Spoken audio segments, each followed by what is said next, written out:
Shugaban ƙungiyar Miyatti Allah makiyaya na ƙasa wato Kautal Hore ya shawarci Fulani kan su bi doka da oda da kuma jajircewa wajen neman ilimi. Babbar kotun jihar Jigawa ta yanke hukuncin kisa ga Abubakar Muhammad sakamakon yi wa yaro fyaɗe. Tare da sallama barkanmu da saduwa ta kumban labarai. Yau Juma'a 19 ga watan Rajab bayan hijirar fiyayyen halitta annabi Muhammad sallallahu alaihi wasallam daga Makka zuwa Madina shekara 1447 wadda kuma ta zo daidai da 9 ga watan Janairu 2026 miladiyar annabi Isa alaihi salam. Sunana Larai Musa. Shugaban kungiyar Miyatti Allah ta ƙasa Kautal Hore ya yi kira ga 'yan uwa Fulani akan su jajirce wajen ilmantar da 'ya'yansu sannan kuma su bi doka da oda. Shugaban ya bayyana hakan ne yayin da ya kawo ziyara ga Fulani da ke nan jihar Jigawa, wanda gwamnan jihar Jigawa Malam Umar Namadi ya tarbe shi. Ga ƙarashin rahoton daga bakin Sani Labaran Salisu. Shugaban kungiyar Magban na ƙasa ya bayyana cewa iyalan makiyaya a Najeriya waɗanda adadinsu ya haura mutane miliyan 40 suna shan wahala fiye da kowane ƙabila sakamakon laifuka da ake yawan dangantawa da su. Ya buƙaci kafafen watsa labarai da su bi ƙa'idojin aikin jarida tare da nuna kishin ƙasa ta hanyar kaucewa da nuna wariya ko ɗorawa Fulani laifin ƙabilanci ko na launin fata. Yana jaddada cewa kamar sauran al'umma akwai masu bin doka da oda da kuma 'yan ta'adda, kuma bai kamata a ɗora laifin wasu kaɗan akan ƙabila baki ɗaya ba. Ya bayyana cewa ƙungiyar na aiki kafaɗa da hukumomin tsaro domin gano tare da fallasa masu aikata laifuka da ke fakewa da kayan al'adar Fulani wajen aikata laifuka da ɓata sunan makiyaya na gaskiya. Ya yaba shugaban ƙasa Bola Ahmed Tinubu bisa yadda ya gane makiyaya a matsayin 'yan ƙasa masu bayar da gagarumar gudunmawa ga bunƙasa tattalin arzikin Najeriya, inda ya bayyana kafa ma'aikatar tarayya ta kiwon dabbobi a matsayin babban abin tarihi da ya kawo sabon fata ga al'ummomin Fulani a faɗin ƙasar nan.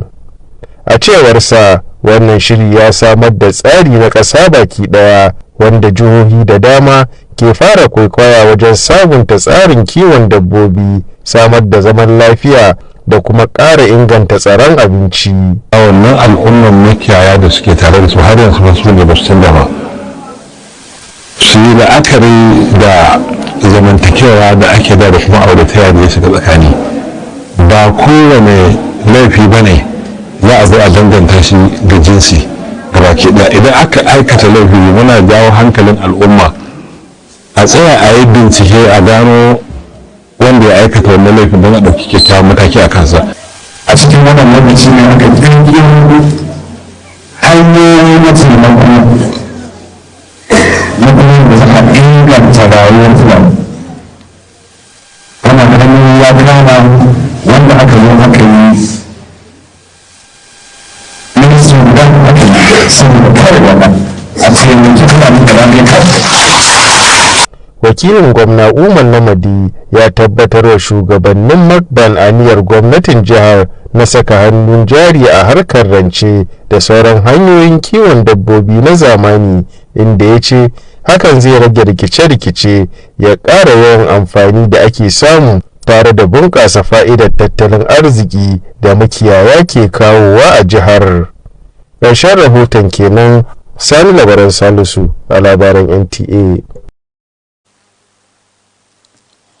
A nan kuma babbar kotu mai lamba 5 ta yankewa wani mai suna Abubakar Muhammad hukuncin kisa, wanda yake ɗan ƙauyen Nomi da ke ƙaramar hukumar Taura ta jihar Jigawa. An yanke mishi hukuncin ne bisa samunsa da laifin fyaɗe wa ƙaramin yaro. Alƙalin kotun mai shari'a Ado Yusuf Birnin Kudu ya yanke hukuncin ne bayan samunsa da laifin aikata lalata da yaro ɗan shekara 15 daga yankin Guda. Wata sanarwa mai dauke da sa hannun babban jami'i mai hulɗa da jama'a na kotun Abbas Rufa'i Wangara ya bayyana cewa mai shari'a Ado Yusuf ya yanke wannan hukunci ne ƙarƙashin shashi na 3(1) cikin baka kuma shashi na 2 na kan dokar laifin cin zarafi, a kuma shashi na 3(2) cikin baka 5 da kuma 6 doka ta VABP ta shekara 2012 ta jihar Jigawa. Bayan hukuncin da kotun ta yanke, ta kuma bi shi da tarar naira miliyan 5 wanda aka yanke wa hukuncin kisan zai biya. Lauyan gwamnati mai gabatar da karar ƙarƙashin jagorancin barista Yahaya Abdullahi ya bayyana kotun shari'a ta jihar Jigawa da yadda ya yaba mata kan yadda ta yi adalci a kan shari'ar. Sannan kuma gwamnatin jihar Jigawa ta jajirce wajen aiwatar da dokokin da suka kamata akan duk wanda aka ci wa zarafi.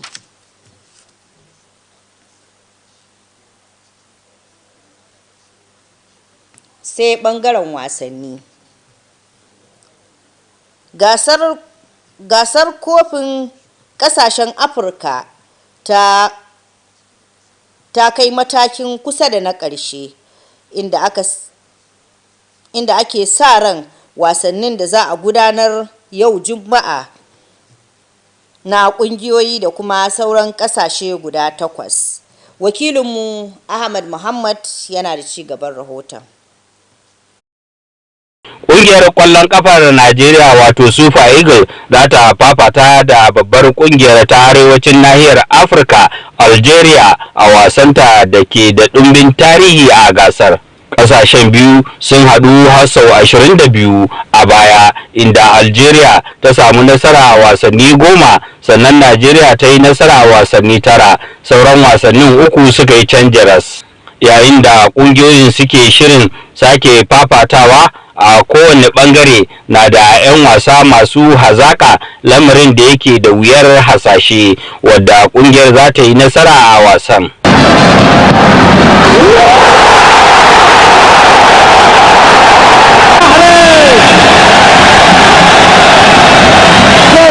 Wani masoyin harkokin wasanni a Dutse, Musa Salihu, ya bayyana fatansa ga Nigerian Super Eagles za ta yi nasara a wasan da za a fafata. Yan Najeriya su gane rashin mu zuwa World Cup ba karamin taimako yake mana ba a AFCON, saboda mai abin kunya ta riga ta kama su, za su zo su nuna su cewa ce ai mu ma fa ba karfin mu aka yi ba, kawai World Cup din nan ne sa aka yi ba mu ba. To duk yanda za a yi mu ɗau kofin nan, ka gane, sai Nigeria Super Eagles duk yanda za a su daga kofin da sun yi. A sauran wasannin dabda na kusa da na ƙarshe wato quarter final, Mali za ta kara da ƙasar Senegal, Kamaru za ta fafata da Morocco mai masaukin baki, yayin da ƙasar Cote d'Ivoire za ta kara da ƙasar Egypt wadda babban wasa ne tsakaninsu na mai rike da kofin da kuma Egypt wanda ta lashe gasar har sau 5. Ahmad Muhammad a labarin NTA.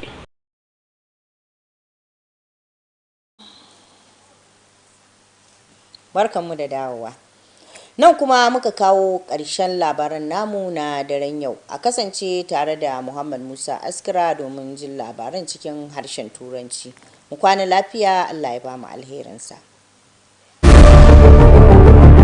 From breaking news to heartwarming stories, NTA remains Nigeria's trusted voice.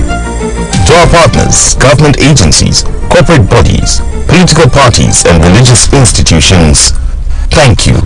And to our millions of viewers, you are the reason we serve.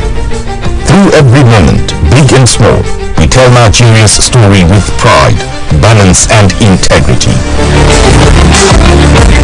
As the new year begins, expect more, better programs, innovative storytelling, clearer signals, and fantastic broadcast deliveries that meet global standards. Together, we move forward with stories that matter. Nigerian Television Authority, Africa's largest network. You can't beat the reach.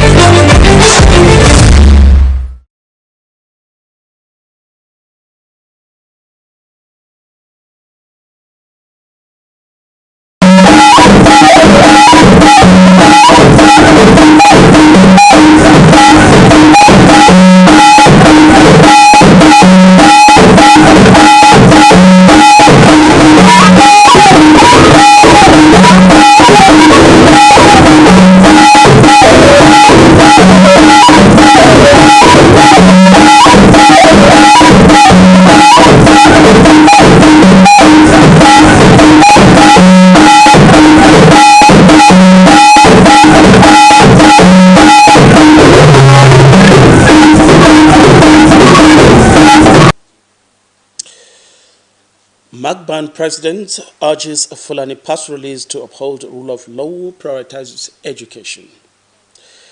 Jigawa State High Court sentences Abubakar Muhammad to death by hanging for the offense of rape. Good evening, this is Nta Dutse News Live. Thank you for joining us. The news will go as it is. But you can watch Nta Dutse live on Facebook and Instagram. And don't forget to subscribe to Nta Dutse on YouTube for the latest updates and exclusive stories. Now the news in details.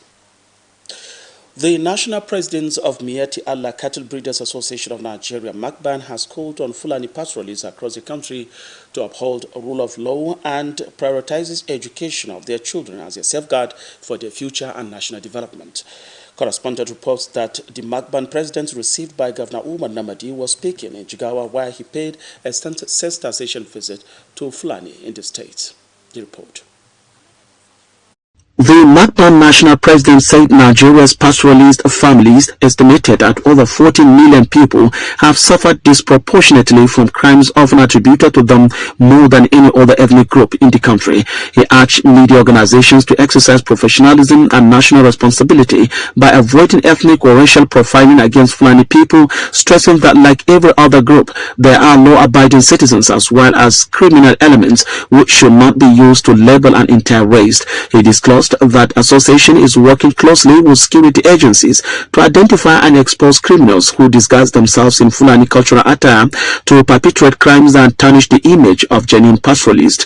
He commended President Bola Ahmed Tinubu for recognizing pastoralists as core citizens, contributing meaningfully to Nigeria's socio-economic growth, describing the establishment of the Federal Ministry of Livestock Development as a landmark achievement that has brought a renewed hope to Fulani communities nationwide. According to him, the initiative has set a national template now been adopted by several states to modernize livestock management, promote peace, and enhance food security. We have the largest livestock population in the sub-Saharan region. But if you go to these countries that have far less livestock population than Nigeria, you realize that the GDP contribution to the economies of those countries ranges from 35 to up to about 50%.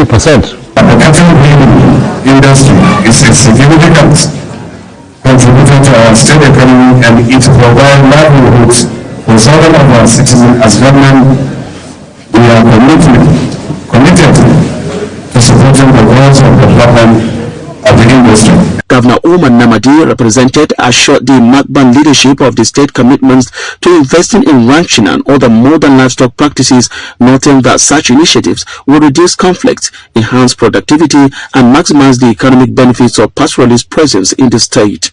In Dutse, Muhammad Musa Askira, NTA News. And now to judiciary. Jigawa State High Court number 5 has convicted and sentenced one Abubakar Muhammad of Nomi Village, Taura local government area of Jigawa State to death by hanging for the offense of rape. The presiding judge, Honorable Justice Ado Yusuf Brunukudu, delivered the judgment in which he found the convict guilty of having unlawful carnal intercourse with the 15-year-old boy from the same vicinity. In a statement signed by the Director of State Judiciary Publicity and Protocol, Abbas Rufai Wangara, which contains details of the proceedings, Ado Brunukudu in his ruling stated that the convict committed the offense contrary to Section 3, subsection 1A and B of the Violence Against Persons Prohibition Law and punishable under Section 3, subsection 2, 4 and 5 of the VAP Law 2012 of Jigawa State. In addition to the death sentence, the court ordered the convict to pay the sum of 5 million naira as compensation to the victim. The prosecution counsel, led by Barrister Yahya Abdullahi, the Director of Public Prosecution at the Jigawa State Ministry of Justice, stated that the judgment was sound and justly delivered. He then added that this will serve as a strong deterrent to others who might contemplate such heinous crimes. Barrister Yahya Abdullahi commended the state judiciary for its steadfast commitments to justice and the protection of citizens' rights. The Jigawa state government reaffirms its commitments to the full implementation of the VAP law and other legal instruments designed to protect citizens from all forms of violence.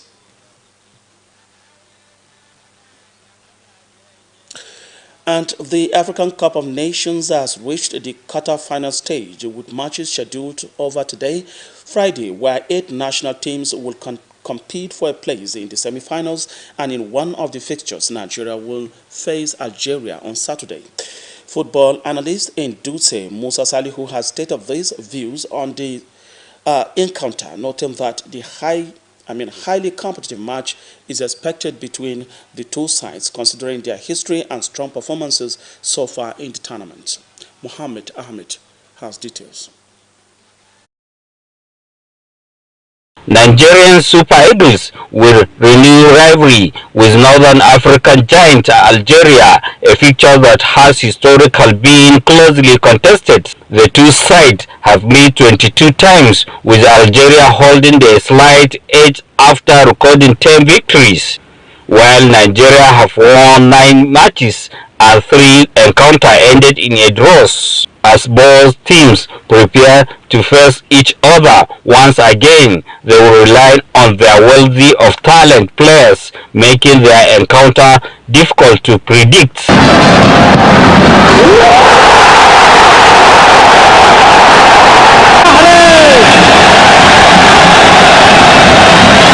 Speaking ahead of encounter, sport enthusiast Musa Salihu expressed optimism about Nigerian chance, saying they hope the Super Eagles will emerge victorious. But the most important here is for us not to qualify for World Cup is the main self-confidence that is building all the Nigerian Super Eagles. For them not to qualify, lead them to be playing hard, with heart, and the selfishness of our goal scoring is reduced. So that's the main reason why Nigeria can win Algeria. Meanwhile, other encounter final fixture will see Mali take on Senegal, Cameroon face host nation Morocco, while Cote d'Ivoire will clash with Egypt in a highly profile encounter between defending champion and 5-time AFCON winners. Ahmed Mohammed, NTA News. And that's it on the news for tonight. Thank you very much for being with us. I remain Muhammad Musa Askira. I wish you the wonderful night rest today and always. Bye for now.